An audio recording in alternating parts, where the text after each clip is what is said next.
Empezamos en febrero y estamos a escasos días del lanzamiento de Helldivers 2 al mercado físico y digital. Una IP que vuelve después de bastante tiempo sin tener actividad, pero muchos tendrán preguntas sobre esta nueva entrega y por ello quise hacer este video para darles toda la información necesaria antes de jugar Helldivers 2. ¡Lo dijo! ¡Lo dijo! Empecemos por el elefante en la habitación. ¿Acaso esto tiene que ver algo con Starship Troopers? No. En efecto, no tiene nada que ver con ese universo. Toma elementos estéticos, los trailers hacen alusión a secuencias vistas en la película, hasta hay insectos con los que tendrás que pelear a montones, pero esto no tiene nada que ver con lo otro, son productos aparte. Helldivers 2 es un juego diferente con respecto a la cámara del primer título, ya que ahora tenemos un shooter en tercera persona y con oleadas de enemigos mucho más grandes que lo visto en el primer juego. En el primer Helldivers había momentos en los que las partidas se ponían intensas. Tenías múltiples modos de superar a oleadas de enemigos y para este juego no será distinto, ya que aparte de las armas y granadas, las herramientas que en el primer juego se conocían como estratagemas han vuelto. Por ejemplo, pedir el bombardeo de una zona en específico, algo que se presentó en uno de los trailers y que marca una diferencia muy grande respecto al primer juego, es que en algunas misiones aparecerán enemigos especiales, a los cuales tendríamos que eliminar, o sea, serían como bosses, a los que tendrás que enfrentarte.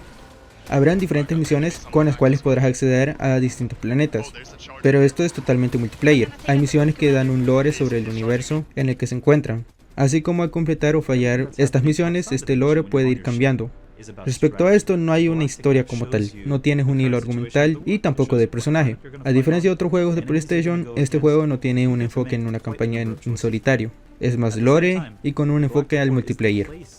Y no es necesario jugar el primer juego, ya que tampoco tiene historia, no tenía un hilo argumental ni personajes que destaquen. Ambos juegos funcionan en base a conquista de planetas y en base a lo que conquistes salía una cinemática con un resultado bueno o uno malo si no conquistabas los suficientes planetas y si perdías control sobre alguno. Es por ello que es más lore que otra cosa en el aspecto narrativo. Cabe destacar que en esta segunda entrega la conquista de planetas no es solo tuya, es algo que se hace en comunidad, con todas las otras personas que juegan Helldivers 2. Ahora esto no es algo que se hace de forma directa, es muy simple en realidad.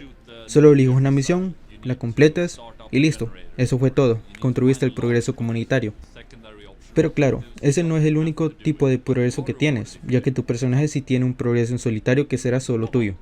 Eso será principalmente ir desbloqueando armas, diversos tipos de estratagemas, como un bombardeo o un tanque por ejemplo. Y claro, cosméticos para tu personaje, también los habrá para tu nave. Sin embargo, esta nave no es controlable, será como tu base de operaciones, donde te equiparás y elegirás misiones. Y claro, como es de esperarse, el juego cuenta con una tienda. Habrán dos tipos de moneda, que se llaman bonos de guerra y bonos de guerra premium. Sí, no se complicaron mucho con los nombres. Si bien de momento se desconoce cómo sería la monetización de este juego a futuro, porque sí amigos, este es un juego como servicio. Pero como estaba mencionando, Helldivers 2 no es un single player. Estas misiones están hechas para hacerlas en cooperativo, el máximo son 4 jugadores para cada misión que eliges. Puedes invitar amigos o hacer un matchmaking y jugar con otras personas.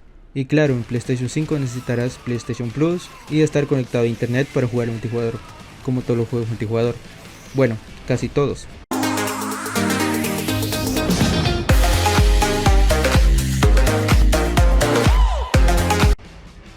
Este juego no solo estará disponible para PlayStation 5 ya que tendrá un lanzamiento simultáneo con PC, concretamente en Steam. Eso sí, en PC te pedirá que inicies sesión con una cuenta de PlayStation al momento de iniciar el juego. Y claro, al ser multijugador tendrá DRM, concretamente en Protect Game Guard. En PC este juego ya cuenta con una ficha técnica de los componentes que el estudio recomienda para tener un rendimiento óptimo en PC. Pero pues, hablar sobre componentes de PC sería un no parar. De la cantidad de equipos en los que les podría ir sin problema y en los cuales les podría causar dificultades, es algo complicado tocarlo en este momento. Lo único que yo sí recomendaría es que si van a jugar en PC, instalen el juego en un SSD. Esto solo para que no tengan problemas con la carga de texturas, escenarios y no les afecte la experiencia jugable. Otra cosa que quiero comentar respecto al almacenamiento es que en PlayStation 5 te pedirá que tengas libre al menos 26 GB. Desconozco el por qué en PC te pide 100 GB de almacenamiento, pero por el espacio que ocupa en consola no creo que necesite todo ese almacenamiento que pide la ficha técnica. Pero de todos modos dejen reservados espacios si planean jugar el juego de salida. Esto lo siento lo sé porque yo hice la predescarga del juego. Sí, lo sé, soy un desgraciado por preordenar un juego.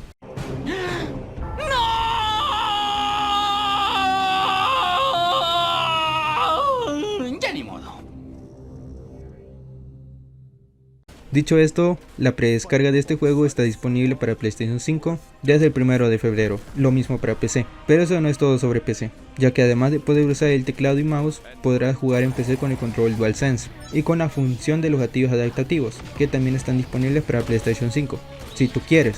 Si no, puedes desactivar esta función en configuración. Esto es posible tanto para PC y para PlayStation.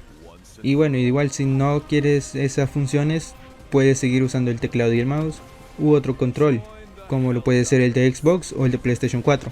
Además que tendrá soporte para audífonos con audio 3D en consola y PC. También está confirmado el crossplay entre las plataformas de PlayStation 5 y PC. Esto estará disponible de salida, por lo que si tienes amigos con este juego en otra plataforma no tendrás problemas para jugar con ellos.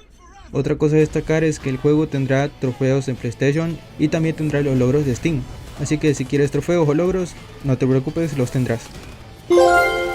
Y en el apartado de los idiomas, el nativo de este juego es el inglés, pero también contará con doblaje al español latino y el de España, tanto en voces como textos. También hay soporte para otros idiomas por si buscas otro.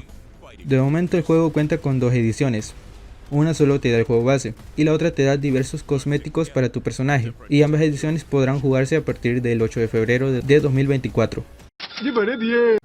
Pero bueno gente, esto sería todo por hoy sobre este juego. Recuerda que es un multijugador cooperativo. Como mencioné durante el video, no esperes una campaña para un solo jugador. Cuéntame en los comentarios si lo jugarás o te esperarás un tiempo. Y si aún tienes preguntas, déjala en los comentarios y te responderé. Por mi parte puedo decir que planeo hacerle reseña al juego. No será de salida, sino unos días después del lanzamiento. Y claro, de haberlo jugado un buen tiempo. Yo voy a poner mi parte. Yo voy a poner mi parte. Yo pondré mi parte.